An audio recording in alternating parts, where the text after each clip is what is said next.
Hello friends, welcome back to Anvesha Raj channel. आज हम लोग पढ़ेंगे अंधा युग नाटक, ठीक है, जो धर्मवीर भारती द्वारा रचित है। ठीक है, तो आज हम लोग अंधा युग इस नाटक को पूरे डिटेल से पढ़ेंगे। ठीक है, चलिए आइए पढ़ना स्टार्ट करते। देखिए, सबसे पहले इसका प्रकाशन। तो अंधा युग का प्रकाशन 1955 ईस्वी में हुआ।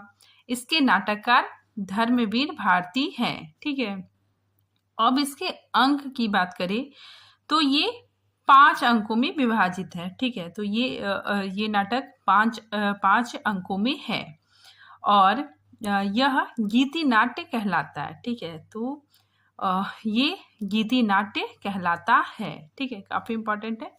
फिर आगे देखिए अंक। ठीक है, ये 5 अंकों में लिखा गया है। ठीक है, तो ये नाटक 5 अंकों और 7 भागों में विभक्त है। ठीक है, जो इस प्रकार है।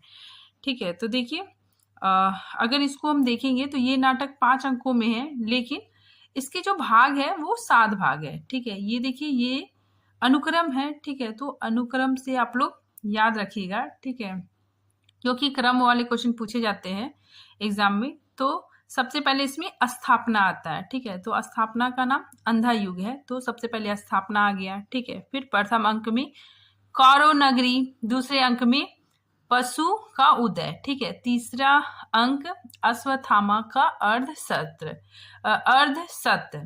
फिर चौथे में अंतराल। ठीक है, अंतराल में पंख, पहिए और पटियां। ठीक है, चौथा अंक में गंधारी का श्राप। 5वां अंक में विजय एक क्रमिक आत्महत्या। ठीक है, और 7वां में समापन। ठीक है, सबसे लास्ट में समापन आता है प्रभु की मृत्यु। ठीक है, सबसे पहले हम लोग पात्र देखते हैं। ठीक है, तो इस नाटक में कौन कौन पात्र है उसको देखिए। ये याद रखिएगा आप लोग कि जो महाभारत में जितने पात्र हैं, ठीक है, उतने पात्र इसमें नहीं है। ठीक है, इसमें मतलब कुछ पात्रों को ही लिया गया है। ठीक है, तो देखिए इसमें कौन कौन पात्र है। अश्वत्थामा, गंधारी, धृतराष्ट्र, कृतवर्मा, संजय, वृद्ध याचक, व्यास, विदुर, युधिष्ठिर, कृपाचार्य, युयुसु। ठीक है, युयुसु ये धृतराष्ट्र का अंतिम पुत्र। ठीक है, अंतिम पुत्र था, 101वां पुत्र था, जो पांडवों की तरफ से युद्ध में लड़ता है। ठीक है, और युद्ध के बाद भी ये बचा रहता है। ठीक है, तो ये पात्र को याद रखिएगा आप लोग।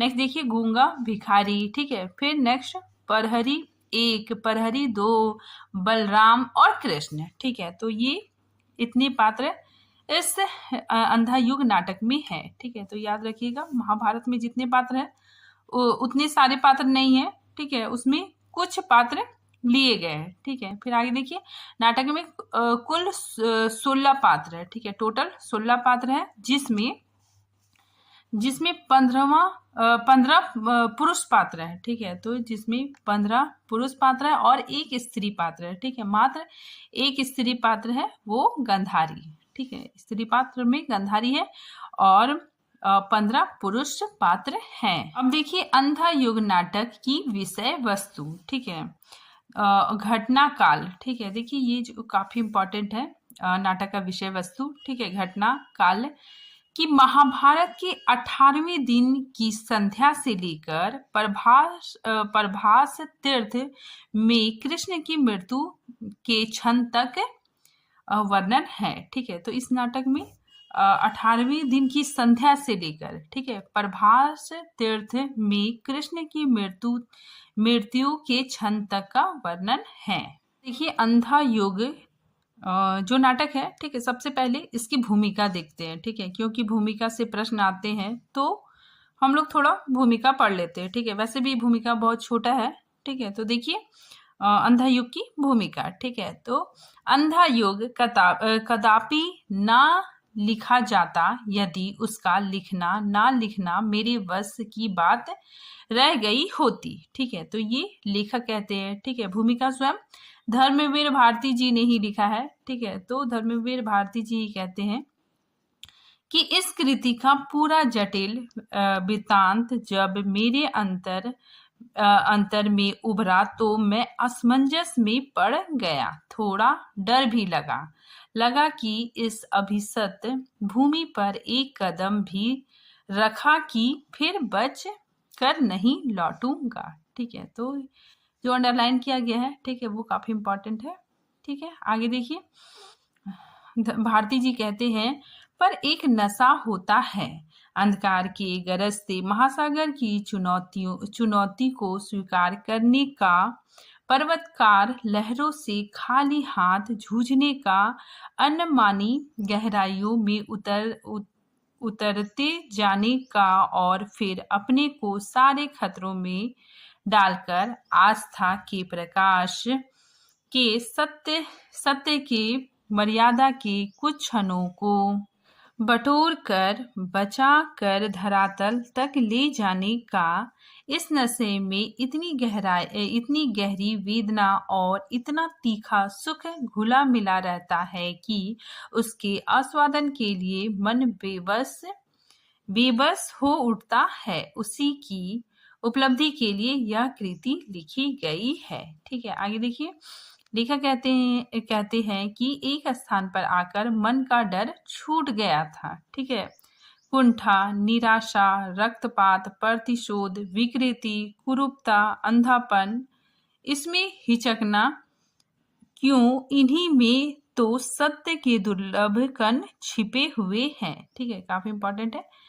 ठीक है, तो इन्हीं में ही कुंठा, निराश, रक्तपात, ठीक है, तो इन्हीं में ही सत्य के दुर्लभ कण छिपे हुए हैं, तो इनमें क्यों ना निडर धंसूं, इसमें धंस कर भी मैं मर नहीं सकता। ठीक है, हम ना मरे मर ही संसार। ठीक है, काफी इंपॉर्टेंट है, पूछा जा सकता है कि ये जो है हम न मरे मर ही संसार किस नाटक में आया है, तो अंधा युग में आया है।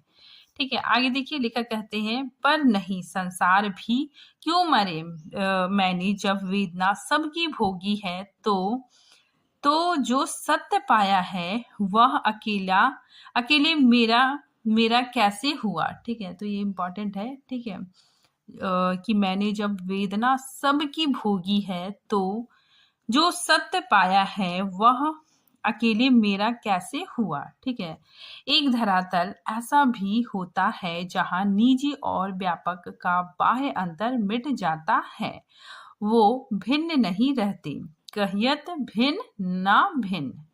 ठीक है, आगे देखिए, लेखक कहते हैं कि यह तो व्यापक सत्य है जिसकी निजी उपलब्धि मैंने ही, उसकी मर्यादा इसी में है कि वह पुनः व्यापक हो जाए। ठीक है, धर्मवीर भारती। ठीक है, तो ये अंधयुग की भूमिका है। ठीक है, आप लोग एक बार पढ़ लीजिएगा।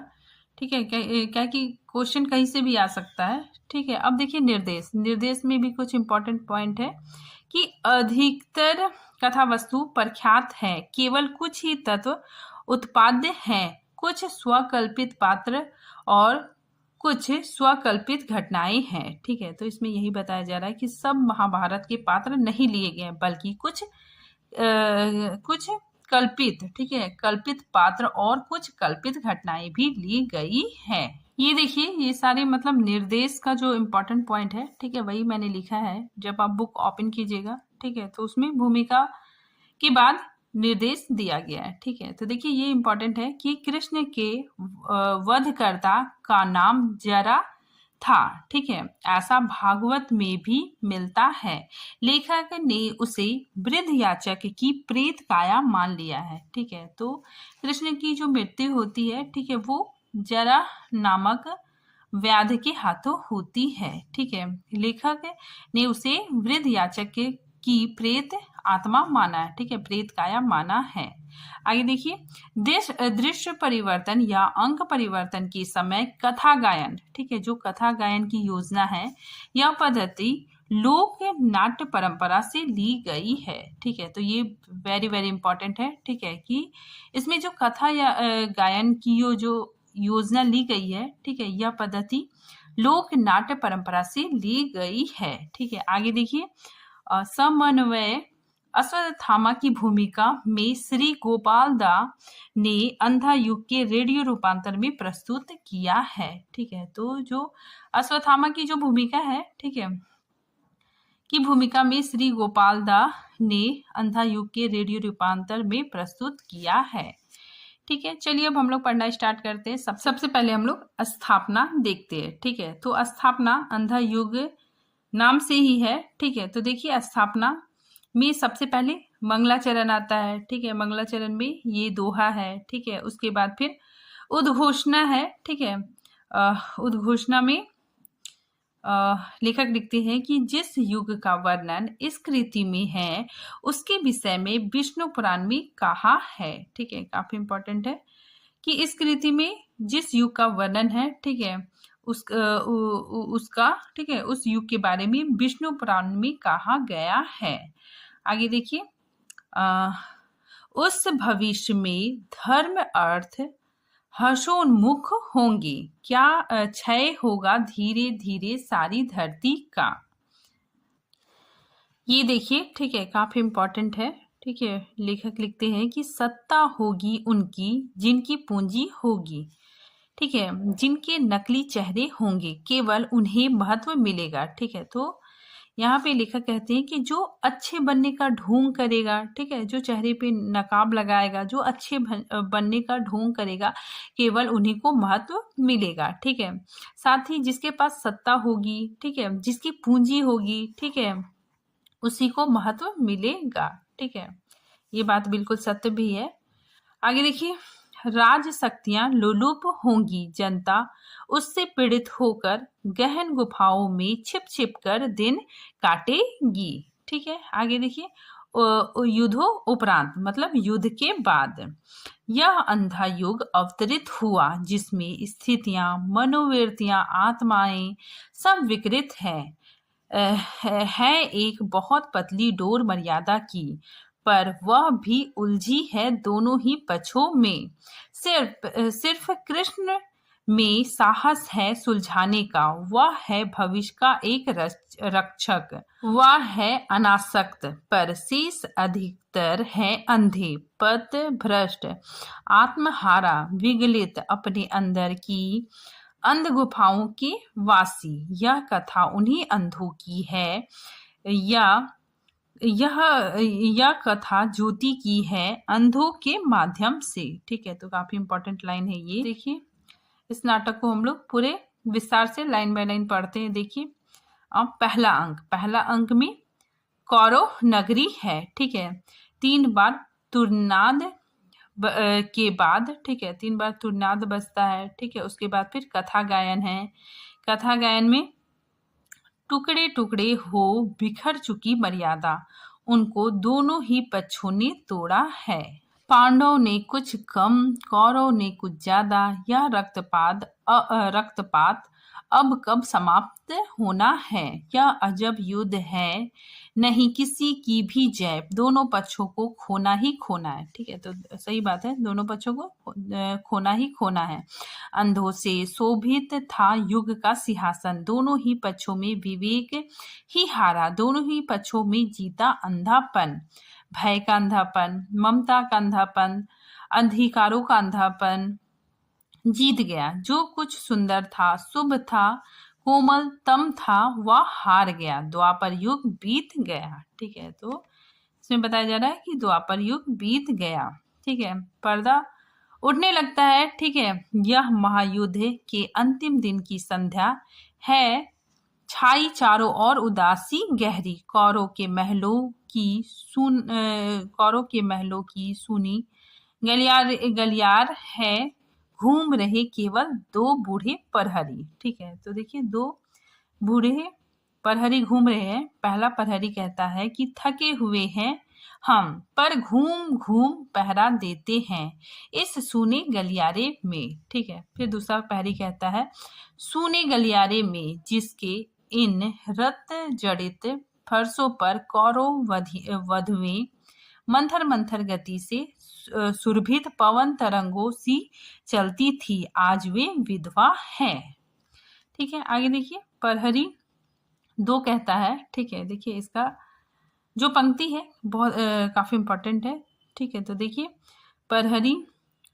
दूसरा प्रहरी कहता है कि रचनीय कुछ भी नहीं था यहाँ, संस्कृति थी एक बूढ़े और अंधे की, जिसकी संतानों ने महायुद्ध घोषित किए, जिसके अंधेपन में मर्यादा गलित अंग वैश्यासी प्रजाजनों को भी रोगी बनाती फिरी उस अंधी संस्कृति।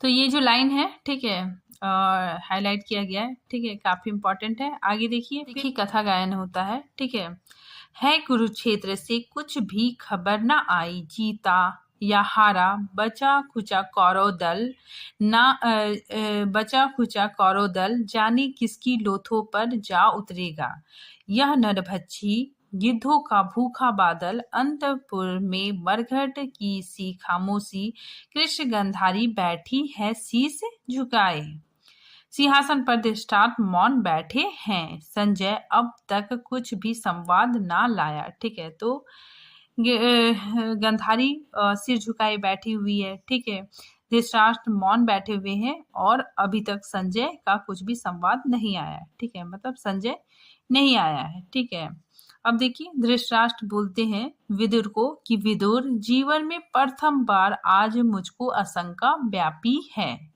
ठीक है, इंपॉर्टेंट लाइन है। आगे देखिए विदुर कहता है, विदुर का ये संवाद है। ठीक है, यहाँ पे देखिए धृतराष्ट्र कहते हैं कि जीवन में प्रथम बार आज मुझको आशंका व्यापी है। ठीक है, तो इसके बाद विदुर कहता है कि मैंने आपको पहले ही सचेत किया था। ठीक है, तो धृतराष्ट्र कहता है कि कब तुमने कहा था। ठीक है, तो उसी बात को विदुर कहते हैं कि भीष्म ने कहा था, गुरु द्रोण ने कहा था, इसी अंतःपुर में आकर कृष्ण ने कहा था, मर्यादा मत तोड़ो, तोड़ी हुई मर्यादा कुचले हुए अजगर सी गुंजलिका में कौरव वंश को लपेट कर सूखी लकड़ी सा तोड़ डालेगी। ठीक है, तो ये इंपॉर्टेंट लाइन है कि मर्यादा ना तोड़ो। ठीक है, यहाँ से लेकर सूखी लकड़ी सा तोड़ डालेगी। ठीक है, आगे देखिए ये कथन धृतराष्ट्र का है। ठीक है, धृतराष्ट्र कहते हैं, पर वह संसार स्वतः अपने अंधेपन से उपजा था। मैंने अपने ही व्यक्तित्व संवेदना से जो जाना था, केवल उतना ही था मेरे लिए वस्तु जगत। ठीक है, आगे देखिए धृतराष्ट्र कहते हैं, ये पंक्ति भी धृतराष्ट्र की है कि आज मुझे भान हुआ मेरी व्यक्तित्व सीमाओं के बाहर भी सत्य हुआ करता है। ठीक है, फिर आगे देखिए धृतराष्ट्र की ही पंक्ति है, किंतु इस ज्ञान ने भय ही दिया है विदुर। ठीक है, इंपॉर्टेंट लाइन है। ठीक है, धृतराष्ट्र कहते हैं कि इस ज्ञान ने भय ही दिया है विदुर, जीवन में प्रथम बार आज मुझे आशंका व्यापी है। ठीक है, विदुर कहते हैं कि भय है तो ज्ञान है अधूरा अभी, प्रभु ने कहा था। ठीक है, प्रभु मतलब कृष्ण ने कहा था, ज्ञान जो समर्पित नहीं है अधूरा है, मनोबुद्धि तुम अर्पित कर दो मुझे, भय से मुक्त होकर तुम प्राप्त मुझे ही होगे, इसमें संदेह नहीं। ठीक है, ये इंपॉर्टेंट लाइन है। ठीक है, जो अंडरलाइन किया गया है वो इंपॉर्टेंट है। आगे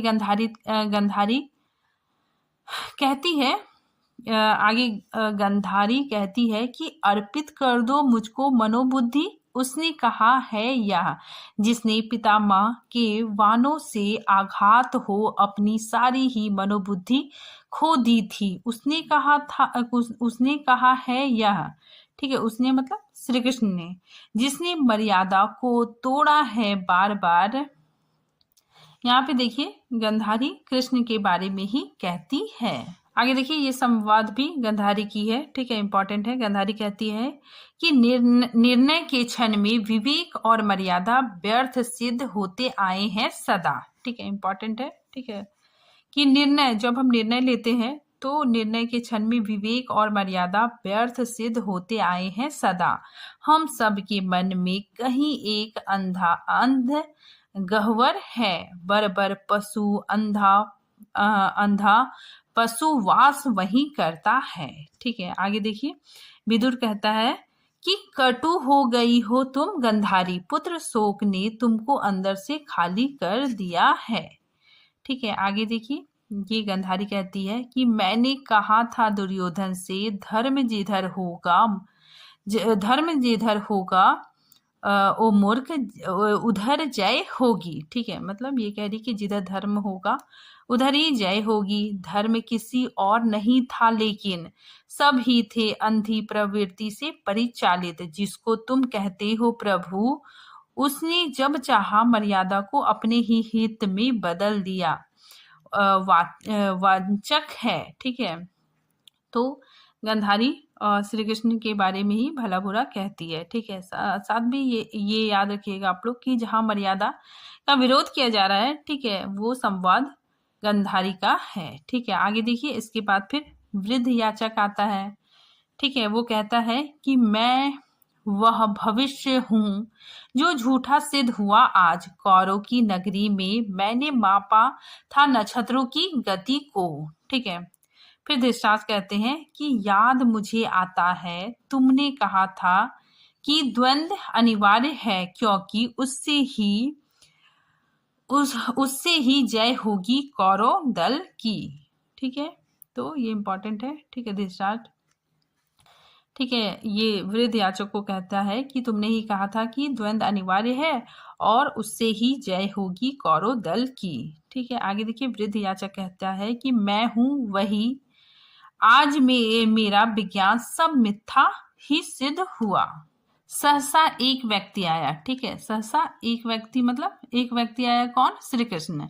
ऐसा आया जो सारे नक्षत्रों की गति से भी ज्यादा शक्तिशाली था। उसने रणभूमि में विषादग्रस्त अर्जुन से कहा, मैं हूं परास्पर, जो कहता हूं करो, सत्य जीतेगा, मुझसे लो सत्य मत डरो। ठीक है, इसके बाद फिर विदुर कहते हैं कि उनकी गति में ही समाहित है सारे इतिहास की, सारे नक्षत्रों की दैव्य गति। ठीक है, फिर याचक कहता है, ठीक है, ये इंपॉर्टेंट है, देखिए जो अंडरलाइन किया गया है। तो वृद्ध याचक कहता है कि पता नहीं प्रभु है या नहीं, किंतु उस दिन यह सिद्ध हुआ जब कोई भी मनुष्य अनासक्त होकर चुनौती देता है इतिहास को, उस दिन नक्षत्रों की दिशा बदल जाती है। नियति नहीं है पूर्व निर्धारित, उसको हर क्षण मानव निर्णय बनाता मिटाता है। ठीक है, तो देखिए काफी इंपॉर्टेंट है। ठीक है, साथ ही हमारे जीवन से भी संबंधित है कि नियति नहीं है पूर्व निर्धारित। ठीक है, जो किस्मत है, ठीक है, वो पहले से निर्धारित नहीं होता है, उसको हर क्षण मानव निर्णय, ठीक है, जो मानव निर्णय लेता है, ठीक है, उसी के अकॉर्डिंग बनता बिगड़ता है। ठीक है, तो वेरी वेरी इंपॉर्टेंट है, वृद्ध याचक की पंक्ति है। आगे देखिए, गंधारी कहती है कि परहरी, इसको एक अंजुल मुद्राएं दो, तुमने कहा है जय होगी दुर्योधन की। ठीक है, उसके बाद फिर वृद्ध याचक कहता है, ये काफी इंपॉर्टेंट है, वृद्ध याचक कहता है कि मैं तो हूं झूठा भविष्य मात्र, मेरे शब्दों का इस वर्तमान में कोई मूल्य नहीं। मेरे जैसे जाने कितने झूठे भविष्य, ध्वस, स्वप्न, गलित तत्व बिखरे हैं कौरव की नगरी में। गली गली माता है गंधारी, ममता में पाल रही है सबको। ठीक है, तो ये बोलता है कि मैं तो झूठा भविष्य हूँ। ठीक है, और मेरे जैसे ना जाने कितने सारे कौरव नगरी में फैले हुए गली गली। ठीक है, माता है गंधारी जो ममता में पाल रही है सबको। ठीक है, फिर प्रहरी मुद्राएं लेकर चला जाता है, मुद्राएं लाकर वृद्ध याचक को देता है। ठीक है, फिर याचक कहता है जय हो दुर्योधन की, जय हो गंधारी की, और वो जाता है। ठीक है, इसके बाद फिर विदुर कहता है महाराज संशय मत करे। ठीक है, मतलब संदेह ना करे, संजय जो समाचार लाएगा शुभ होगा। ठीक है, इसके बाद फिर कथा वाचन होता है। ठीक है, वह संजय जिसको यह वरदान मिला है, जो दिव्य दृष्टि से सब देखेगा समझेगा। ठीक है, जो अंधे राजा से सब सत्य कहेगा, जो मुक्त रहकर उलझन से संशय से, वह संजय भी इस मोह निशा से घिर कर है भटक रहा, जाने किस कंटक पथ पर। ठीक है, तो यहाँ पे कथा गायन होता है। ठीक है, इसमें उसके बाद फिर बताया जाता है कि संजय मतलब भटक गया है। ठीक है, कंटक पथ में संजय भटक गया है। ठीक है, उसके बाद फिर दूसरा अध्याय स्टार्ट होता है, ठीक है, पशु का उदय। ठीक है, इसमें संजय कहता है कि भटक गया हूँ मैं जाने किस कंटक वन में, पता नहीं कितनी दूर हस्तिनापुर है, कैसे पहुंचूंगा मैं, जाकर कहूंगा क्या इस लज्जाजनक पराजय के बाद भी क्यों जीवित बचा हूं मैं, कैसे कहूं मैं, कभी कमी नहीं शब्दों की आज भी, मैंने ही उनको बताया है युद्ध में घटा जो, लेकिन आज अंतिम पराजय के अनुभव ने जैसे प्रकृति ही बदल दी है सत्य की। ठीक है, तो जो संजय है, ठीक है, वो बहुत घबरा रहा है, ठीक है, सच्चाई बताने में कि कौरव की हार हो गई है। ठीक है, इसीलिए वो बोल रहा है कि मैं कैसे जाकर कहूँ। ठीक है, उसके बाद फिर कृतवर्मा आते हैं। ठीक है, वो कहते हैं कि डरो मत, मैं हूँ कृतवर्मा, जीवित हो संजय तुम, पांडव योद्धाओं ने छोड़ दिया जीवित तुमको। ठीक है, फिर संजय कहता है कि जीवित हूँ, आज जब कोसों तक फैली हुई धरती को पाट दिया अर्जुन ने, भूलुंठित कौरव कबंधों से शेष नहीं रहा एक भी जीवित कौरव वीर, सात्विक ने मेरा भी वध को उठाया अस्त्र, अच्छा था मैं भी यदि आज नहीं बचता शेष, किंतु कहा व्यास ने मरेगा नहीं संजय, अवैध है, कैसा यह श्राप मुझे व्यास ने दिया अनजाने में, हर संकट युद्ध महानाश प्रलय विप्लव के बावजूद शेष बचोगे तुम संजय, सत्य कहने को अंधों से, किंतु कैसे कहूंगा हाय। ठीक है, तो इसमें संजय कहता है कि व्यास ने कहा कि संजय को मारना क्या है, अवैध है। ठीक है, और संजय तुम शेष बचोगे, ठीक है, सत्य कहने के लिए अंधों से। ठीक है, तो संजय कहता है कि किंतु मैं कैसे कहूंगा। ठीक है, फिर कृपाचार्य कहते हैं जीवित है केवल हम तीन आज। ठीक है, तो तीन जीवित कौन कौन बचे हैं, कृपाचार्य, कृतवर्मा और अश्वत्थामा। ठीक है, आगे देखिए, कृतवर्मा कहते हैं कि रथ से उतर कर जब राजा दुर्योधन ने नतमस्तक होकर पराजय स्वीकार किया, अश्वत्थामा ने यह देख और उसी समय उसने मोड़ दिया अपना धनुष। ठीक है, तो कृतवर्मा बताते हैं कि अश्वत्थामा ने जब देखा कि दुर्योधन पराजित हो गया, ठीक है, और ये देखने के बाद उसी समय उसने अपना धनुष मोड़ दिया। ठीक है, तोड़ दिया। फिर आगे देखिए अश्वत्थामा, उसके बाद फिर अश्वत्थामा कहता है कि उस दिन मेरे अंदर भी जो शुभ था, कोमलतम था, उसकी भ्रूण हत्या युधिष्ठिर के अर्धसत्य ने कर दिया। ठीक है, तो ये कहता है कि मेरे अंदर जो शुभ था, कोमल था, ठीक है, उसकी भ्रूण हत्या युधिष्ठिर का जो अर्ध सत्य है, ठीक है, उसने कर दिया। धर्मराज होकर वे बोले, नर या कुंजर मानव को पशु में उन्होंने पृथक नहीं किया, उस दिन से मैं हूँ पशु मात्र, अंध बर्बर पशु, किंतु आज मैं भी एक अंधी गुफा में हूँ, भटक गया गुफा या पराजय की। ठीक है, तो देखिए यहाँ पे क्या होता है कि युधिष्ठिर का जो अर्ध सत्य है, ठीक है, तो युधिष्ठिर कहता है कि अश्वत्थामा मारा गया। ठीक है, तो अश्वत्थामा, एक द्रोण के पुत्र का नाम भी अश्वत्थामा था और एक हाथी का नाम भी अश्वत्थामा था। ठीक है, तो हाथी मर जाता है तो उसी वक्त युधिष्ठिर जोर से कहता है कि अश्वत्थामा मारा गया। ठीक है, किंतु हाथी, तो वो हाथी धीरे से बोलता है लेकिन जोर से बोलता है कि अश्वत्थामा मारा गया।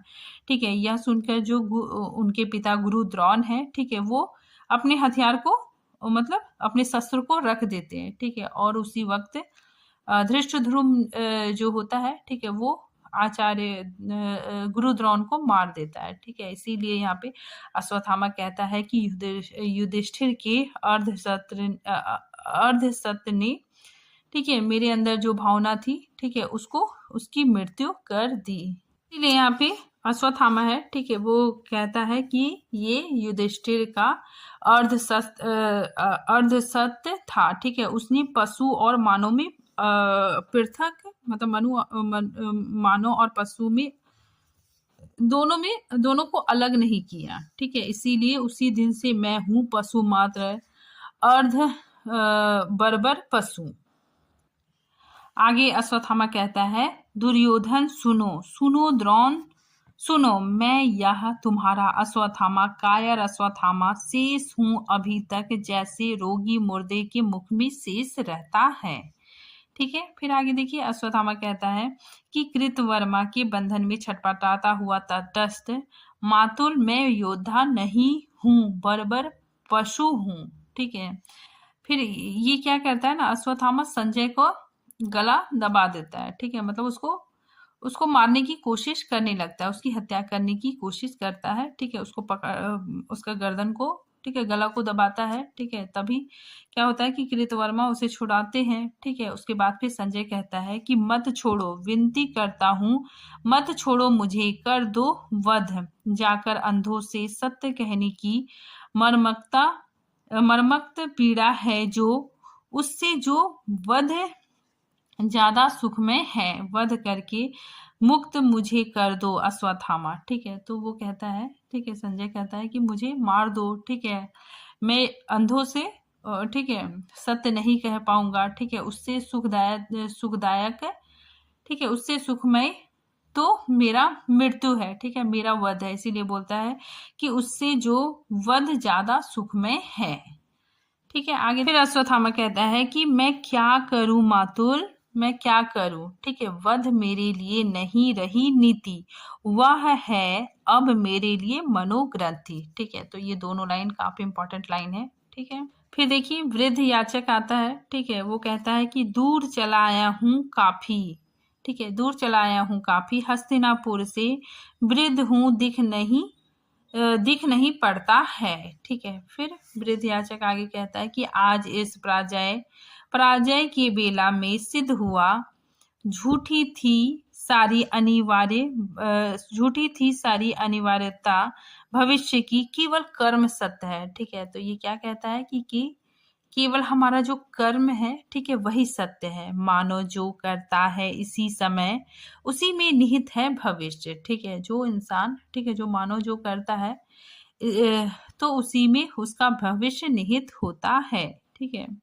उसी चीज को कह रहा है कि मानव जो करता है इसी समय उसी में निहित है भविष्य, युग युग तक, ठीक है। तो ये इंपॉर्टेंट लाइन है। आगे देखिए, वृद्ध याचक कहता है, कौन आ रहा है यह, जय अश्वत्थामा की, ठीक है। फिर अश्वत्थामा कहता है कि जय मत कहो वृद्ध, जैसे तुम्हारी भविष्य विद्या सारी व्यर्थ हुई, उसी तरह मेरा धनुष भी व्यर्थ सिद्ध हुआ। मैंने अभी देखा दुर्योधन को, जिसके मस्तक पर मणि जटित राजाओं की छाया थी, आज उसी मस्तक पर गंदले पानी की एक चादर है। तुमने कहा था जय हो दुर्योधन की। तो यहाँ पे अश्वत्थामा कहता है कि तुम्हारा भविष्यवाणी भी झूठा सिद्ध हुआ, ठीक है, उसी तरह मेरा धनुष भी व्यर्थ सिद्ध हुआ, ठीक है। जो दुर्योधन है, ठीक है, पहले उसके माथे पे मणि जड़ित राजाओं की छाया थी, ठीक है, आज उसके मस्तक पर गंदले पानी की एक चादर है, ठीक है। फिर आगे देखिए, वृद्ध याचक कहता है, जय हो दुर्योधन की, अब भी मैं कहता हूँ, वृद्ध हूँ, थका हूँ, पर जाकर कहूंगा मैं, नहीं है पराजय यह दुर्योधन की, इसको तुम मानो नए सत्य की उदय बेला, मैंने बतलाया था उसको झूठा भविष्य, ठीक है। तो ये जो अंडरलाइन किया गया है काफी इंपॉर्टेंट है, ठीक है। ये कहता है कि ये दुर्योधन का पराजय नहीं है, इसको तुम मानो नए सत्य की उदय बेला, ठीक है। मतलब अगर आप किसी भी काम में पराजय हो जाते हैं, ठीक है, तो आपको फिर से कोशिश करनी चाहिए, ठीक है। इसीलिए यहाँ पे बोला जा रहा है सत्य की उदय बेला, ठीक है। आगे देखिए, वृद्ध याचक कहता है कि अब जाकर उसको बताऊंगा, भविष्य में वर्तमान में स्वतंत्र कोई भविष्य नहीं। ठीक है, वर्तमान में स्वतंत्र कोई भविष्य नहीं, अब भी समय है दुर्योधन, समय अब भी है, हर क्षण इतिहास बदलने का क्षण होता है। ठीक है, मतलब हर क्षण इतिहास बदलने का क्षण होता है। ठीक है, वह धीरे धीरे जाने लगता है। ठीक है, उसी उसी समय क्या होता है कि अश्वत्थामा उसको पकड़ लेता है। ठीक है, आगे देखिए, अश्वत्थामा कहता है कि मैं क्या करूंगा, हाय मैं क्या करूंगा वर्तमान में जिसके मैं हूं और मेरी प्रतिहिंसा है। एक अर्ध सत्य ने युधिष्ठिर की मेरी भविष्य की हत्या कर डाली, किंतु नहीं, जीवित रहूंगा मैं, पहले ही मेरे पक्ष में नहीं है निर्धारित भविष्य। अगर तो वह वह तटस्थ है, शत्रु है अगर वह तटस्थ है, वृद्ध की ओर बढ़ने लगता है। ठीक है, तो अश्वत्थामा को बहुत बुरा लगता है कि जो युधिष्ठिर है वो अर्ध सत्य कहता है। ठीक है, साथ ही उनके पिता की मृत्यु का, ठीक है, वो उसकी वजह से उसको बहुत बुरा लगता है। ठीक है, और वो प्रतिशोध, ठीक है, सबसे बदला लेना चाहता है। ठीक है, और वो मतलब पशु के जैसा व्यवहार करने लगता है। ठीक है, और अश्वत्थामा वृद्ध की ओर बढ़ने लगता है। ठीक है, और उसका गला घोट के उसको मार देता है। ठीक है, तो देखिए, उसके बाद फिर अश्वत्थामा कहता है कि मैं क्या करूं मातुल, वध मेरे लिए नहीं नहीं नियति है, अब है वह मनोग्रंथि। ठीक है, तो ये लाइन 2 बार आया है। ठीक है, इंपॉर्टेंट है, पूछा जा सकता है। ठीक है, और फिर इसके बाद फिर अश्वत्थामा वृद्ध याचक की को मार देता है। उसके बाद फिर अश्वत्थामा कहता है कि मैंने नहीं मारा उसे। ठीक है, उसे मतलब वृद्ध याचक को। ठीक है, तो वो कहता है मैंने नहीं मारा उसे, मैं तो चाहता था वध करना भविष्य का, पता नहीं कैसे वह बूढ़ा मारा पाया गया, मैंने नहीं मारा उसे, उसे मातुल विश्वास करो। ठीक है, तो अश्वत्थामा क्या करता है कि वृद्ध याचक को गला घोटकर मार देता है। ठीक है, फिर जो कृपाचार्य है, ठीक है, वो कहते हैं सो जाओ कृतवर्मा, पहरा मैं देता हूँ आज रात भर। ठीक है, तो जो कृपाचार्य है, ठीक है, वो कहते हैं कि सो जाओ। ठीक है, अश्वत्थामा को भी कहते हैं, कृतवर्मा को भी कहते हैं कि तुम सब सो जाओ, आज रात भर पहरा मैं दूंगा। ठीक है, उसके बाद फिर तीसरा अंक स्टार्ट होता है, अश्वत्थामा का अर्ध सत्य। ठीक है, सबसे पहले कथा गायन होता है। ठीक है, तो कथा गायन होता है। ठीक है, उसके बाद क्या होता है कि संजय, ठीक है, जो भटक रहा था, ठीक है, वो अब उसका रथ नगर द्वार में पहुंच जाता है। ठीक है, तो वही चीज है कि संजय का रथ जब नगर द्वार पहुंचा तब रात ढल रही थी। ठीक है, तो दूसरे अंक में संजय भटक रहा था। ठीक है, अब संजय का रथ नगर द्वार में पहुंच जाता है। ठीक है, और धृतराष्ट्र कहते हैं कि देख नहीं सकता हूं, पर मैंने छू छू कर अंग भंग सैनिकों को देखने की कोशिश की, बाह के पास से हाथ जब कट जाता है, लगता है कैसे जैसे मेरे सिंहासन का।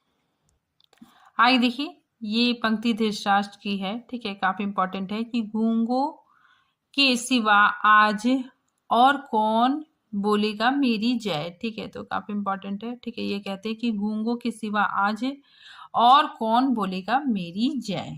उसके बाद फिर विदुर कहते हैं कि उनकी आंखों में, ठीक है, उनकी आंखों में मतलब गंधारी की आंखों में आंसू भी नहीं है, ना शोक है ना क्रोध है, जड़वत पत्थर सी वो बैठी है सीढ़ियों पर। ठीक है, उसके बाद फिर नेपथ्य से शोरगुल की आवाज आती है। ठीक है, उसके बाद फिर यूसु, ठीक है, वो आता है महल में। ठीक है, तो उसको देख के लोग डरते हैं, ठीक है, भागते हैं, उसी चीज को बोल रहा है। यूसु बोलता है कि डरने में उतनी यातना नहीं है जितना वह होने में जिससे सबको सब केवल भय खाते हैं। ठीक है, तो काफी इंपॉर्टेंट है। ठीक है, डरने में उतनी यातना नहीं है जितनी वह होने में, ठीक है, जिससे सब केवल भय खाते हैं, वैसे ही मैं हूं आज। ये है महल मेरे पिता मेरी माता के, लेकिन कौन जाने यहाँ स्वागत हो मेरा।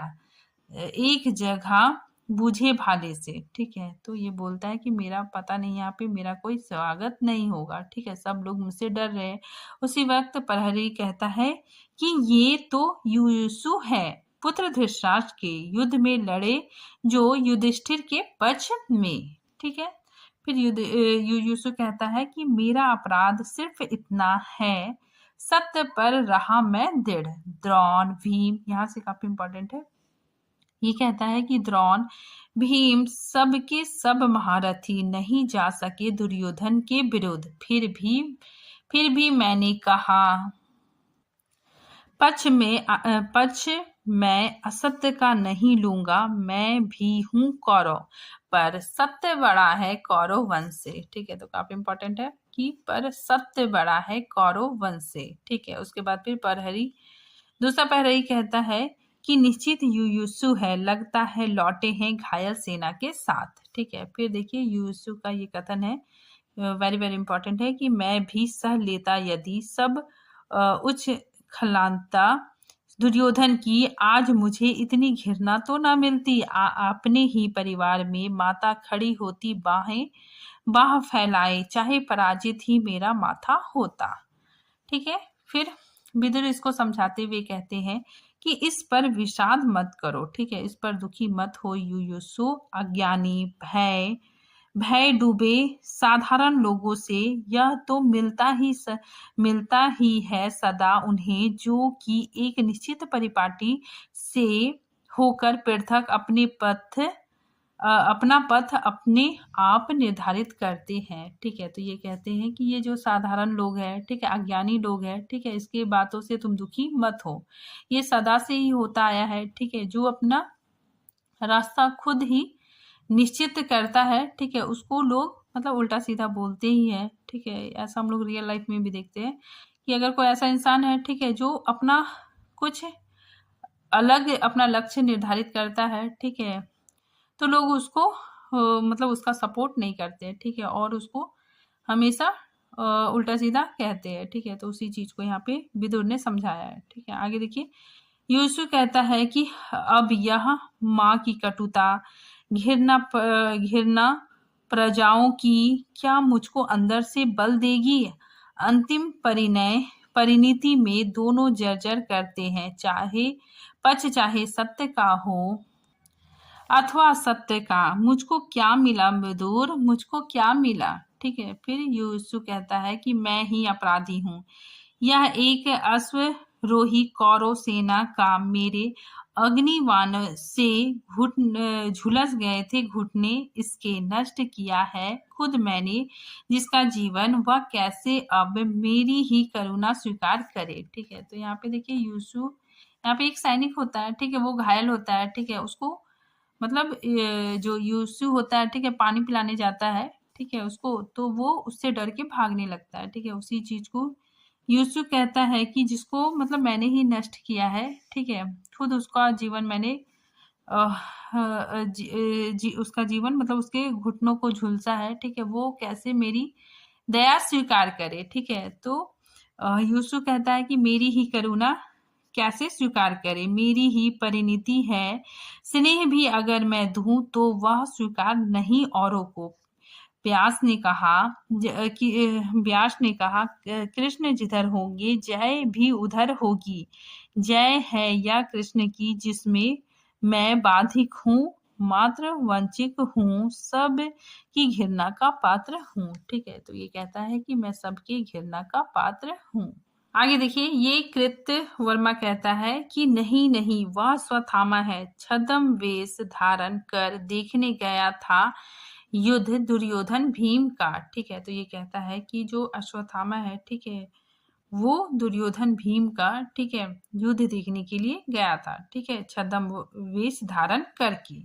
आगे देखिए ये अश्वत्थामा का कथन है, ठीक है। अश्वत्थामा कहता है कि तुमने कहा था नरो वा कुंजर की भांति मैं केवल पदाघातों से चूर करूंगा धृष्टद्युम्न को, पागल कुंजर सो कुचली कमल कली की भांति छोड़ूंगा नहीं उत्तरा को भी, जिसमें गर्भित है अभिमन्यु, पुत्र पांडु कुल का भविष्य। ठीक है, तो यहाँ पे अश्वत्थामा कहता है कि अब मैं किसी को नहीं छोड़ूंगा। ठीक है, मैं उत्तरा को भी नहीं छोड़ूंगा। ठीक है, जिसमें अभिमन्यु का पुत्र पल रहा है। ठीक है, मैं पूरे पांडव कुल का नाश कर दूंगा। ठीक है, पांडव कुल का जो भविष्य है, ठीक है, उसको नाश कर दूंगा। मैं किसी को नहीं छोड़ूंगा, मैं उत्तरा को भी नहीं छोड़ूंगा। ठीक है, आगे देखिए, पग, पहिए और पटियां। ठीक है, ये अंक आता है। ठीक है, इसमें क्या होता है कि वृद्ध याचक प्रवेश करता है।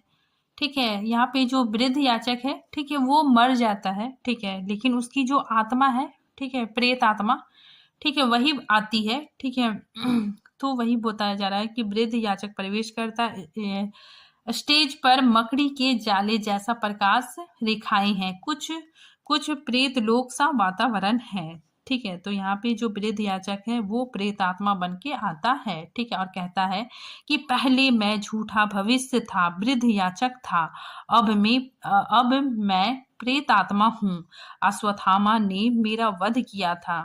जीवन एक अनवरत प्रवाह है और मौत ने मुझे बाह पकड़कर किनारे खींच लिया है, और मैं तटस्थ रूप से किनारे पर खड़ा हूँ और देख रहा हूँ। युयुत्सु, विदुर, संजय, ठीक है, ये आंतरिक गति से मंच में आते हैं। ठीक है, और मंत्रमुग्ध होकर, ठीक है, अपनी बातें कहते हैं। ठीक है, तो क्रम से याद रखिएगा। ठीक है, युयुत्सु आता है, ठीक है, विदुर और संजय यांत्रिक गति से, ठीक है, स्टेज पर आते हैं। ठीक है, और देखो सबसे पहले युयुत्सु आता है और कहता है कि मैं हूँ युयुत्सु, मैं उस पहिए की तरह हूँ जो पूरे युद्ध के दौरान रथ में लगा था, पर जिसे अब लगता है कि वह गलत धुरी में लगा था और मैं अपनी उस धुरी से उतर गया हूँ।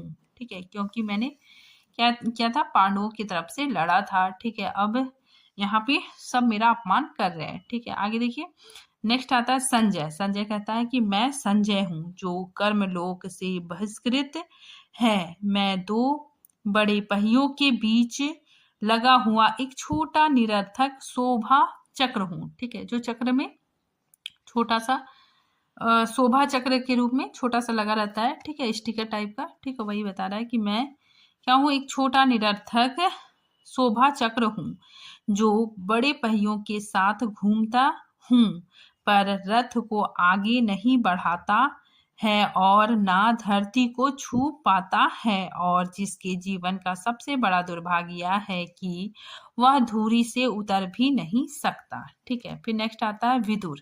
ठीक है, मैं विदुर हूँ, कृष्ण का अनुगामी भक्त और नीतिज्ञ, पर मेरी नीति साधारण स्तर की है और युग की सारी स्थितियां असाधारण असाधारण है, और अब मेरा स्वर संशयग्रस्त। ठीक है, ये बोलता है कि मुझे अब संदेह होने लगा। ठीक है, संशयग्रस्त है, क्योंकि लगता है कि मेरे प्रभु उस निकम्मी धुरी की तरह जिसके सारे पहिए उतर गए हैं और जो खुद घूम नहीं सकता, पर संशय पाप है और मैं पाप नहीं करना चाहता। उसके बाद फिर नेपथ्य में घंटियों की ध्वनि। ठीक है, और एक मोर पंख उड़ता हुआ स्टेज पर गिरता है। वृद्ध याचक उसे उठा लेता है। ठीक है, और कहता है कि यह क्या है। मोरपंख गंधारी को आश्वासन देकर हस्तिनापुर से लौटते हुए कृष्ण के किरीट, किरीट मतलब मुकुट, ठीक है, मुकुट होता है, तो कृष्ण के किरीट से लगता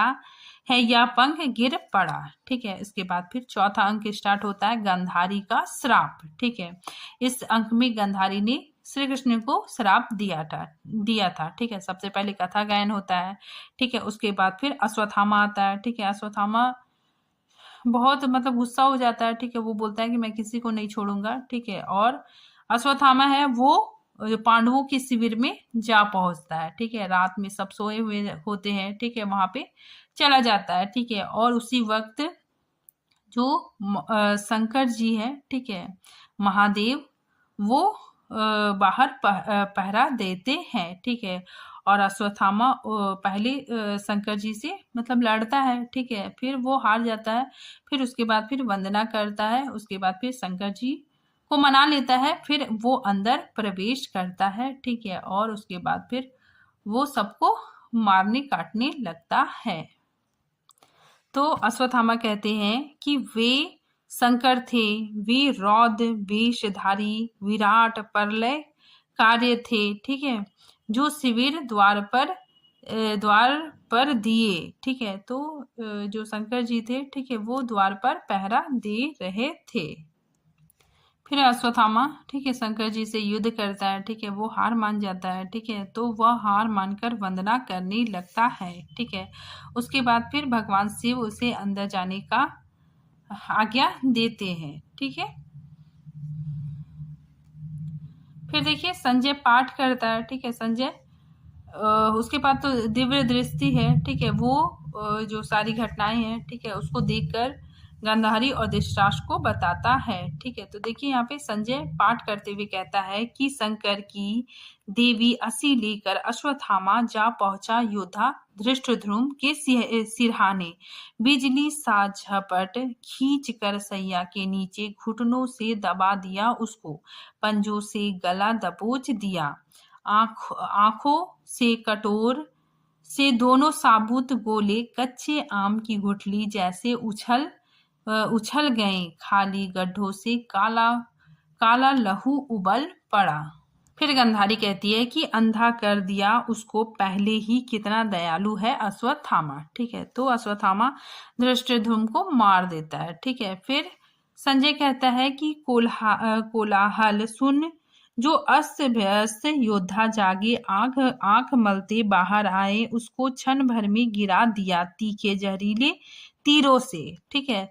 सताने को कुछ न मिला तो पहिए से ही वार किया, ठीक है। अश्वत्थामा ने काट दिया उसके घुटने, सोया था दूर शिखंडी, ठीक है। तो देखिए यहाँ पे अश्वत्थामा सतानी को भी मार देता है, ठीक है, शिखंडी को भी मार देता है, ठीक है, सबकी हत्या कर देता है। फिर गांधारी पूछती है फिर क्या हुआ संजय, ठीक है। फिर विदुर कहता है, ठीक है, विदुर को अच्छा नहीं लगता है, ठीक है, विदुर कहता है कि हृदय तुम्हारा पत्थर का है गंधारी, ठीक है। फिर गांधारी कहती है, ठीक है, ये इंपॉर्टेंट लाइन है, ठीक है, गांधारी कहती है कि पत्थर की खानों से मनिया निकलती है, बाधा मत डालो विदुर संजय फिर, ठीक है। तो ये जो लाइन है पत्थर की खानों से मनिया निकलती है, इंपॉर्टेंट है।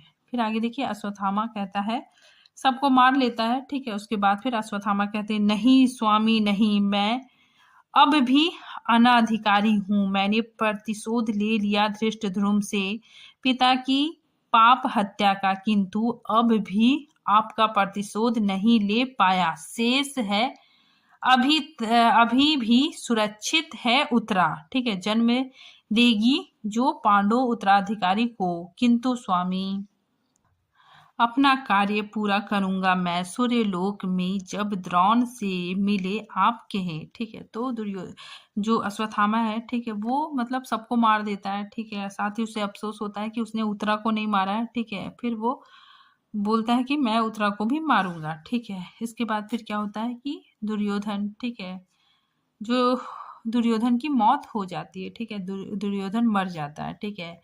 तो माता गंधारी होती है, ठीक है, वो बहुत जोर से चित्कार करती है, ठीक है। तो वही अश्वत्थामा सुनता है तो कहता है कि किसका चित्कार है यह माता गंधारी, मैं कहता हूँ धैर्य धरो, जैसे तुम्हारी कोख कर दी पुत्रहीन कृष्ण ने, वैसे ही मैं भी उत्तरा को कर दूंगा पुत्रहीन, जीवित नहीं छोड़ूंगा उसको मैं, कृष्ण चाहे सारी योग माया से रक्षा करे, ठीक है। तो अश्वत्थामा कहता है कि जिस तरह कृष्ण ने तुम्हें पुत्रहीन किया, ठीक है, वैसे ही मैं किसी को नहीं छोड़ूंगा, ठीक है, उत्तरा को भी पुत्रहीन कर दूंगा, ठीक है। उसके बाद फिर क्या होता है कि संजय को, ठीक है, जो दिव्य दृष्टि मिली होती है, ठीक है, वो उसको कुछ भी दिखाई नहीं देता है, ठीक है।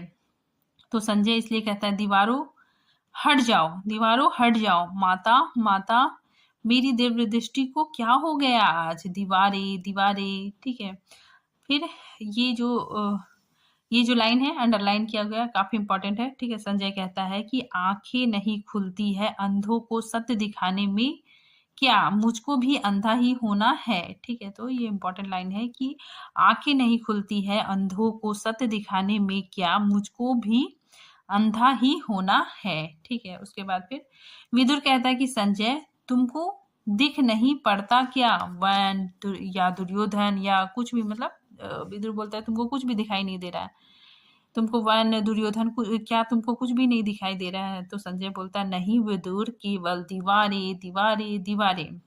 फिर संजय कहता है कि व्यास, क्यों मुझको दिव्य दृष्टि दी थी थोड़ी सी अवधि के लिए?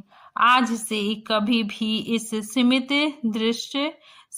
दृश्य जगत से मैं तृप्ति नहीं पाऊंगा। सीमाएं तोड़कर अनंत में समाहित होने को व्यास मेरी आत्मा रहेगी सदा, सॉरी प्यासी मेरी आत्मा रहेगी सदा। ठीक है, इंपॉर्टेंट लाइन है। इसके बाद फिर कथा गायन होता है। ठीक है, फिर कथा गायन होता है। ठीक है, 100 मृत पुत्रों का तर्पण करने के लिए सभी लोग जाते हैं। ठीक है, धृतराष्ट्र, युधिष्ठिर, विदुर, संजय और गांधारी, ठीक है, ये सब 100 पुत्रों का तर्पण करने के लिए जाते हैं। ठीक है, कर्म से सबसे पहले धृतराष्ट्र, युधिष्ठिर, विदुर, संजय और गांधारी धीरे धीरे चलते हैं। ठीक है, धृतराष्ट्र एक बार लड़खड़ाते हैं। ठीक है, और धृतराष्ट्र कहते हैं कि वृद्ध है शरीर और जर्जर है, चला नहीं जाता। ठीक है, इंपॉर्टेंट लाइन है। फिर गांधारी कहती है कि संजय चलो, यहीं रहने दो युसु को, पुत्र कहीं छिप जाओ, प्राण बचाओ, अब तुम ही हो आश्रय अपने अंधे पिता वृद्ध माता के। ठीक है, तो गांधारी कहती युसु को कि पुत्र तुम कहीं भी छिप जाओ, ठीक है, तुम ही एकमात्र आश्रय, ठीक है, बचे हुए हो। ठीक है, एकमात्र सहारा बचे हुए हो। ठीक है, फिर आगे क्या होता है, जो अश्वत्थामा है, ठीक है, वो बदला लेने के लिए, ठीक है, जाता है। ठीक है, और वो अपना ब्रह्मास्त्र निकालता है। ठीक है, तो बोलता है कि रक्षा करो अपनी, अब तुम अर्जुन ये लो ब्रह्मास्त्र। अब देखिए अश्वत्थामा ब्रह्मास्त्र छोड़ देता है। ठीक है, उसके बाद फिर आकाशवाणी होती है। ठीक है, व्यास आते हैं। ठीक है, व्यास कहते हैं कि यह क्या किया अश्वत्थामा, नराधर्म यह क्या किया? ठीक है, अश्वत्थामा कहता है, ठीक है, ये ब्रह्मास्त्र छोड़ देता है। यह कहता है कि कौन दे रहा है अपनी मृत्यु को निमंत्रण, मेरी प्रतिशोध में बाधक बन रहा है। ठीक है, तो फिर व्यास कहते हैं कि मैं हूं व्यास, ज्ञात क्या तुम्हें है परिणाम इस ब्रह्मास्त्र का? यदि यह लक्ष्य सिद्ध हुआ ओ नर पशु, तो आगे आने वाली सदियों तक पृथ्वी पर रसमय वनस्पति नहीं होंगी, शिशु होंगे पैदा विकलांग और कुंठाग्रस्त, सारी मनुष्य जाति बौनी हो जाएगी। जो कुछ भी ज्ञान संचित किया है मनुष्य ने सतयुग में, त्रेता में, द्वापर में सदा सदा के लिए होगा विलीन। वह गेहूं के बालों में सर्प फुकारेंगे, नदियों में बह बह कर आएंगी पिघली आग। ठीक है, तो ये बात व्यास कहते हैं कि तुमने ब्रह्मास्त्र छोड़ दिया है। ठीक है, इससे सारी सृष्टि का विनाश हो जाएगा।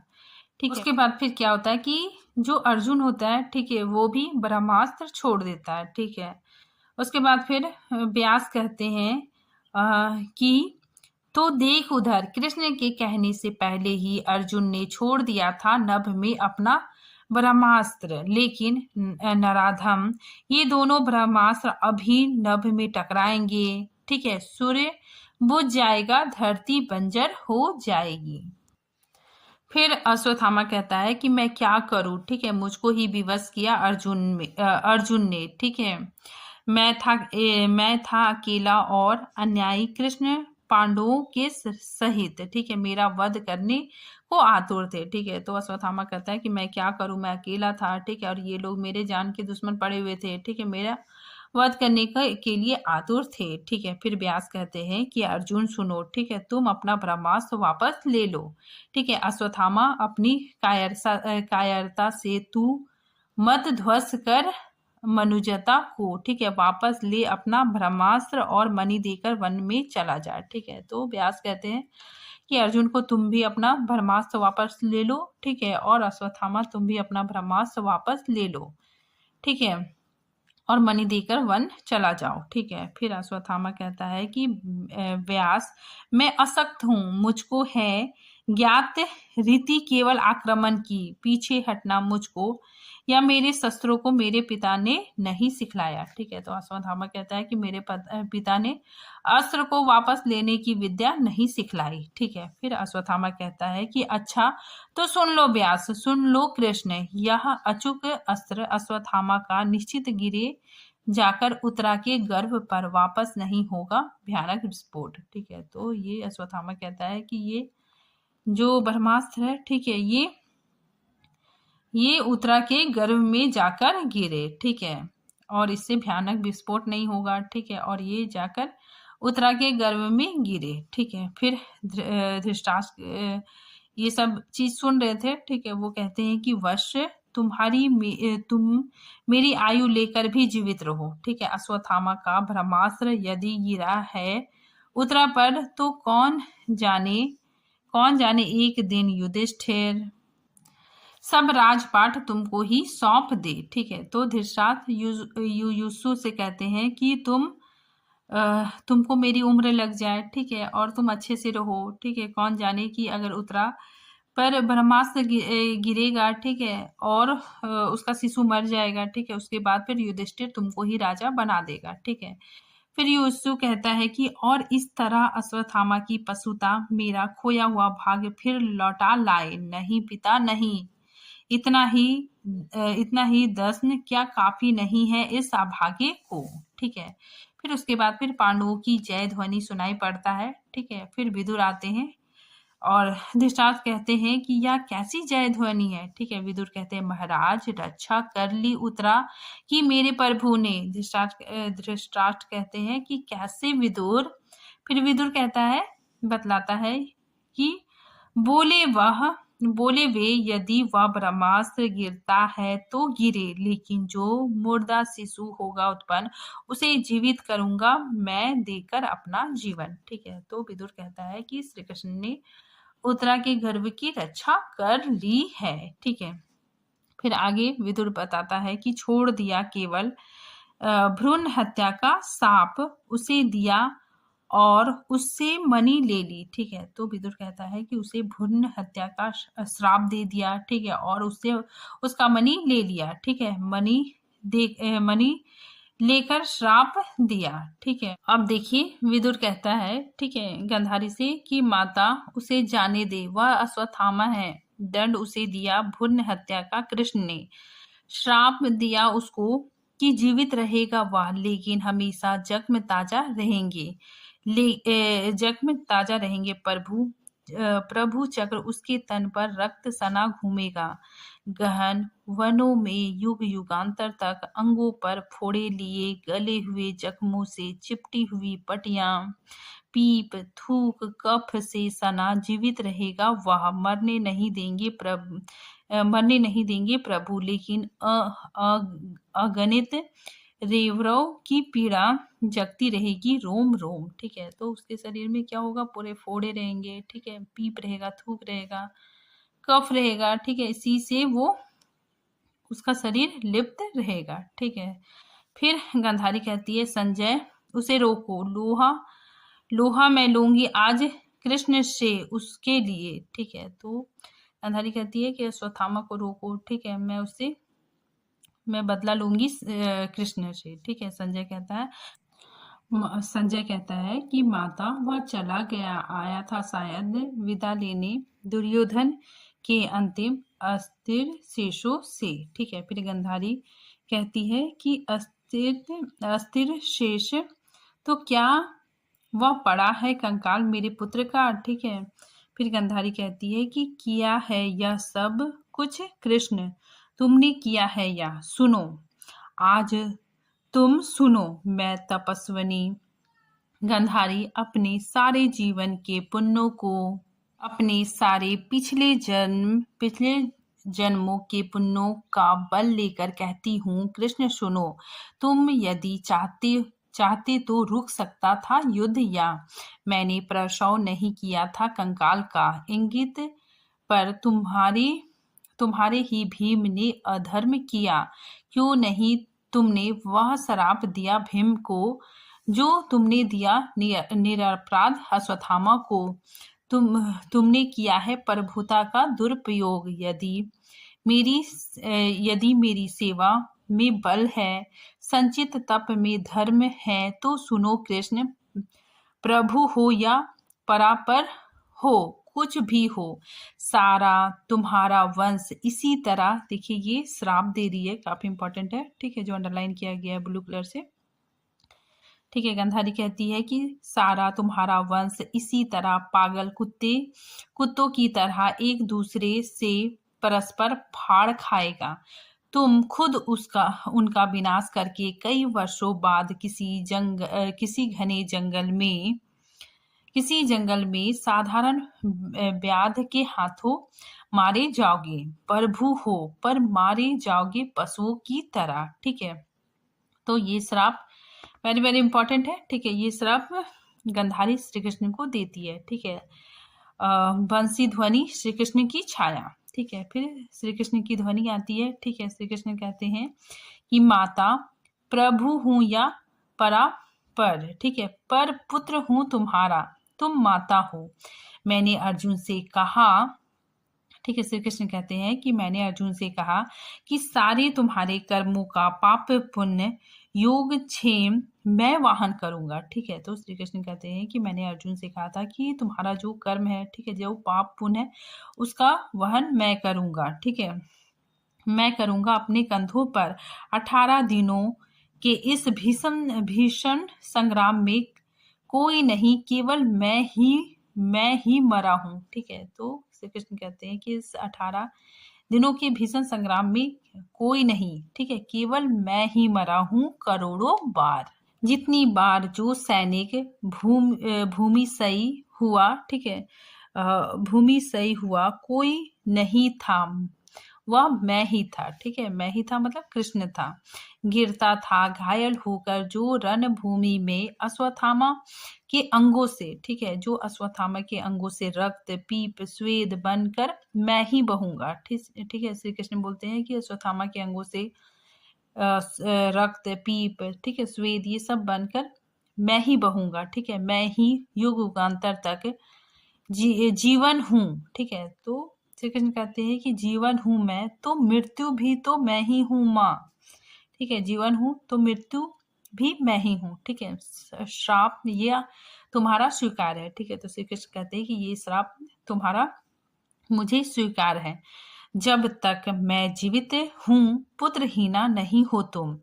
प्रभु हूं या पर पुत्र हूं तुम्हारा, तुम माता हो। ठीक है, तो ऐसा श्री कृष्ण कहते हैं। ठीक है, उसके बाद फिर गंधारी रोते हुए कहती है कि मैंने क्या किया विदुर, मैंने क्या किया। ठीक है, तो गंधारी श्राप देने के बाद बहुत ही पछताती है। ठीक है, उसके बाद फिर कथा गायन होता है।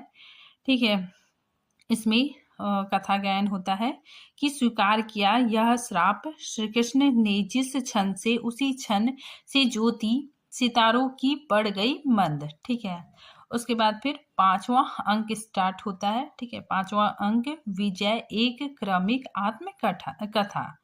ठीक है, इसमें दिन हफ्ते मास बरस बीते, ब्रह्मास्त्रों से झुलसी धरती यद्यपि हो गई हरी भरी। उसके बाद फिर युधिष्ठिर का अभिषेक होता है। ठीक है, मतलब युधिष्ठिर को राजा बनाया जाता है। ठीक है, और सब विजयी होते हैं। ठीक है, उसी चीज का यहाँ पे वर्णन है। ठीक है, यहाँ पे देखिए युधिष्ठिर का कथन है। ठीक है, युधिष्ठिर कहते हैं कि पता नहीं क्या हो गया। ठीक है, क्या हो गया है युयुसु की वाणी को, अब तो वह बिल्कुल ही गूंगा है। ठीक है, मतलब वो अब कुछ भी नहीं बोलता है। ठीक है, पता नहीं उसको क्या हो गया है। ठीक है, विदुर कहता है कि पिछले कई वर्षों से उसको घृणा ही मिली अपने परिवारों से, ठीक है, प्रजाओं से। उसकी थी अटल आस्था कृष्ण पर, उसकी थी अटल आस्था कृष्ण पर वे श्रापग्रस्त हुए। ठीक है, फिर आगे युधिष्ठिर कहते हैं कि भोगा है उसने ही यातना अपने ही बंधुजनों के विरुद्ध, जीवन का दाव लगा देना, पर अंत में विश्वास टूट जाना, लांछन पाना और वह भी ना कर पाना। ठीक है, किया जो नर पशु अश्वत्थामा ने। ठीक है, फिर उसके बाद फिर विदुर, ठीक है, विदुर कहता है, ठीक है, नेपथ्य से आवाज आता है, विदुर कहता है महाराज कर ली आत्महत्या युसु ने, ठीक है, दौड़ो कृपाचार्य दौड़ो, ठीक है। तो यहाँ पे जो युसु है, ठीक है, वो आत्महत्या कर लेता है।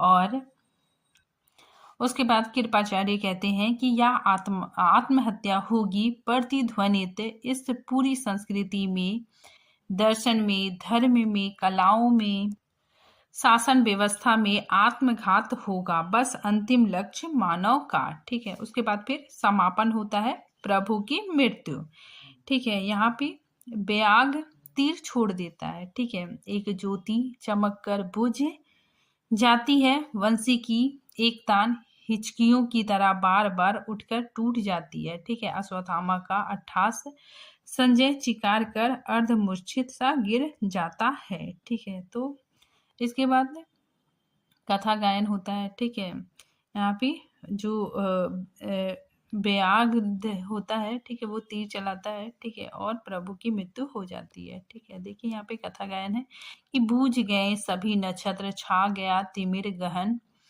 वह और भयानक लगने लगा भयंकर वन, जिस क्षण प्रभु ने प्रस्थान किया द्वापर युग बीत गया, ठीक है, द्वापर युग बीत गया, उसी क्षण प्रभुहीन धरा पर आस्था हत कलयुग ने रखा प्रथम कदम, वह और भयानक लगने लगा भयानक वन, ठीक है। तो यहाँ पे यही बताया जा रहा है कि झाड़ियों के पीछे से निकलकर जरा नामक व्याध कृष्ण के बाएं पैर को मृग मुख समझकर वान चलाता है, ठीक है, और श्री कृष्ण की मृत्यु हो जाती है, ठीक है। अश्वत्थामा प्रभु के शरीर से बहते हुए पीप को देखकर, ठीक है, पीप भरे नीले रक्त को देखकर प्रसन्न होता है, ठीक है। उसे लगता है कि जैसे प्रभु ने अपने रक्त से उसकी पीड़ा को व्यक्त किया है, ठीक है। उसके मन में, अश्वत्थामा के मन में प्रभु के प्रति आस्था उत्पन्न होता है, ठीक है। अश्वत्थामा देखता है कि जो पीप घाव उसके शरीर में है, ठीक है, वही पीप घाव कृष्ण ने अपने शरीर पे धारण किया है। जरा नामक व्याध के हाथों श्री कृष्ण की मृत्यु हो जाती है, ठीक है, और इसी के साथ नाटक का समापन होता है, ठीक है।